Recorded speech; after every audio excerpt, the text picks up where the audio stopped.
Welcome back to the County Seat. We're talking about films in Utah today, what kind of impact they have on rural counties. Joining us for our conversation is Virginia Pearce, who is the head of the Utah Film Commission. And we're also joined by our good friend Kelly Stowell from Kane County, who is the Film Commission Director for Kane County. And Kelly has lots of stuff filmed all over down there. Yeah.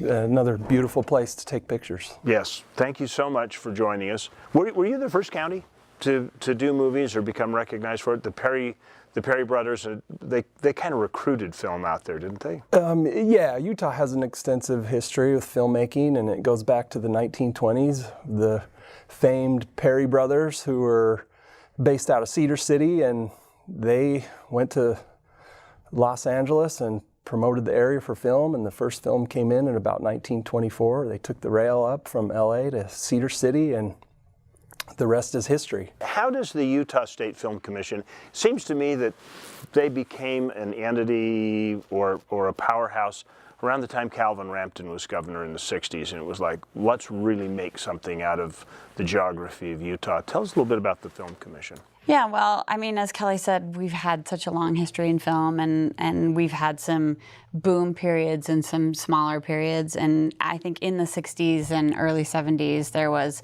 another boom period going. And I think in northern Utah, they started to say, well, maybe we need some sort of state agency that can help regulate and help encourage film production in the state. And so the Film Commission started in 1974, and we really exist to market the state of Utah. The locations obviously are our number one selling point. We have the gorgeous, red rocks in the mountains and all the things that people love about Utah.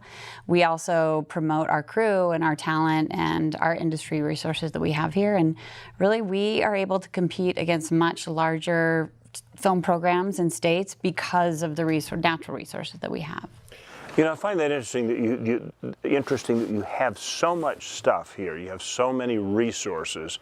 I mean, if I were a filmmaker and I wanted to be efficient and say, okay, I need a small town, I need a big city, and I need a remote location, and within an hour I can do all of them if I go down to Kanab. Yeah, exactly. And so I've got all the things that I need. I can send somebody out to find set locations. That should be enough incentive to get them there, but we really have to compete with a lot of tax incentives. How did that happen? Yeah. Tax incentives have been sort of the name of the game for feature films in the last 20 years. States like Georgia and Louisiana saw an ability to compete and take some of the business from California, and they started a tax incentive program. It really was a tax credit back on what you spend. And Utah got in the game around 2004-ish, and our current program has been in existence since 2011, which is part tax credit, part cash rebate, and really meant to allow us to compete with some of those bigger states, because it is, most states and countries around the world do have some kind of tax incentive program, so it's really built into the budget of most feature films. Yeah. The incentives help us become more competitive. Otherwise, we wouldn't be getting some of these projects, and we just have to be able to compete. And this is one of the ways. Does that make you feel bad that you've got all this beautiful film country down in Kane County and that you have to bribe somebody to come enjoy your beauty? Well, we don't have to bribe all of them. It's a select few projects that take advantage of the incentive. It's not all of them. And we have a range of projects, from TV shows to commercials, to the music videos, all the way to the big productions that are big enough to take advantage of the incentives. What kind of restrictions apply, saying if you want us to give you some of our tax money, what are you going to do?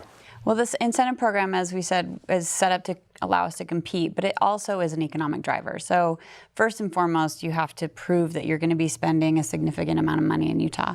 Our major program, our motion picture incentive program, starts at $500,000 spend. And most of the films that we're looking at are spending over $1 million. That's on the ground spend in Utah. That doesn't include the Tom Cruise salaries, because he's not a Utah taxpayer. It really is about spending money in Utah with Utah businesses and hiring Utah locals. Those are a requirement to spend a certain amount of money and to hire a certain amount of crew. So when you say a $500,000 spend, that means you just can't spend $500,000 on best boys. You have to hire best boys from Utah to make the whole thing happen. Right. Does that really help counties out? It does. We've benefited greatly from the film incentive program, from the Utah Film Commission in general. I hate to just focus on the film incentive because that's just a tiny little piece of it. We get a lot of referrals from the Utah Film Commission, for instance, that they become the point of contact for a lot of production companies, and they're able to help direct them to where they need to go. Well, we use our regional film commissioners a ton. Obviously, we need those people on the ground around the entire state to help us. You know, if someone wants to shoot in Kane County, I don't want to answer those questions. I want to look to a local who really has the resources and knows the area. Kelly's done an outstanding job of really knowing his area and the businesses and resources he has to offer. Do you go out to recruit those sorts of things? What do you do to bring business to Utah other than tax incentives? We do. We make quarterly trips to LA, so we're spending a lot of time talking to studios. We're talking to commercial production houses. Commercials really are a huge part of the investment that happens in rural Utah because they do come for the location. So imagine your car commercial, your tire commercial, your trying to think of some of the other big ones that have shot. There's more products in the world than ever right now, and it's my goal that we have something being filmed all the time. Yeah. So we really use we use those trips to LA to make sure that, you know, even the same way that the Gouldings did in 1940, they went out to LA, they showed pictures of Monument Valley to John Ford and convinced him to come to Monument Valley to shoot his film Searchers. And stay at their lodge in the process. And stay at their lodge. Very smart business move. And we're doing the same thing. We're showing locations. We're talking about the resources, the great crew that we have, and really we've built up such an industry here that it's an easy place to work. So how big of an impact is this to somebody like Kane County? Along Virginia's point, we get a lot of repeat business as well. So we form relationships with production companies, and we become the go-to place for them because we have a lot of the landscape diversity. You've got everything from the high mountain forest to the desert to whatever you need. Go ahead. I was going to say it speaks to Kelly's ability to kind of get out there and hustle and market the county, and I think other counties could learn a lot from that because it is about, you know, someone who shoots a commercial in Kanab and knows now that Kelly knows all of the people and knows how to get what they need. Then when they're thinking of shooting their next commercial, they could go a wide variety of places, or they could just call Kelly and he could set it up for them. If you've got these people coming, a commercial, let's say they're doing a 30-second commercial and they've picked a location. How much money does that actually bring to a community? How long are they there? How many rooms do they take? That sort of thing. Well, it depends on the size of the crew and how long they stay and all those things. And some of them can be massive and unmanageable and overwhelming, I should say, but some of them are small, and we definitely like the big projects. Like I say, the big projects write big checks. Yeah, give me an example of one. Well, the Nick Cage film. So Room 10, a film with Nicolas Cage shot in Kanab 2 years ago. February of 17. And their Utah spend was a little over $2 million. And I would say at least half of that was spent in and around Kane County. Yeah. And they came for a month to shoot the film and shot at several local businesses, including a hotel that usually closes down for the winter. So this was a shot in the arm for them that they were able to stay open, and they did a big makeover of the hotel, and it was a really fun project, and it instills a lot of community pride as well. There's the direct spending and the direct economic impact, but I think there's this whole other side of it where it makes you proud to be where you're from, and people are posting pictures of the hotel and, oh, Nick Cage is here making a movie. And what kind of things does a movie crew buy when they're in town? I mean, obviously, if they rent the real estate that they use for sets. Yeah, location rentals. Yeah, locations. Hotels are a huge part of it. Meals. Yeah, food. Crew salaries. Yeah, local crew. We try to have a crew base that we can plug in as much as we can. Sometimes the jobs are highly specialized and we don't have that, so they do bring in a lot of their people. So gasoline and equipment rental. Do they wipe out the hardware store?